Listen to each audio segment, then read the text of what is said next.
សួស្តីអ្នកទាំងអស់គ្នាខ្ញុំមកស្គាល់តបសម្បត្តិបងប្អូនអ្នកដែលគាត់និយាយថាចោះអ្នកលងទឹកមិនអត់ដែលតែខ្ញុំដោះចង់ដឹងមួយចម្លើយរបស់គ្នាតោះទី1សម្រាប់អ្នកដែលលងទឹកគឺគាត់សុំហាមចេញពីចំហអស់ហើយលើកដៃនៅលើទាំងជាមួយនឹងធ្វើឲ្យដល់ឲ្យមើល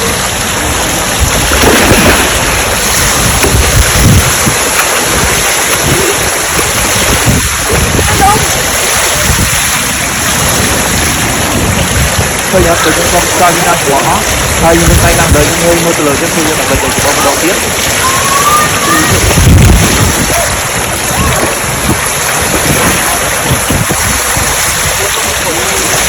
តោះដល់ហ្នឹងខ្ញុំនឹងរៀបពីរបៀបធ្វើម៉េចឲ្យធ្វើយើងដែរទឹកទី1យើងត្រូវជប់ចោលចូលក្នុងមាត់យកចូលក្នុងឈួតយើងត្រូវជប់ចោលចូលទី2យើងដាក់មុខទៅចោះទឹកហើយមើលទៅបាត់ខំមកត្រង់តោះមើលខ្ញុំអស់នេះ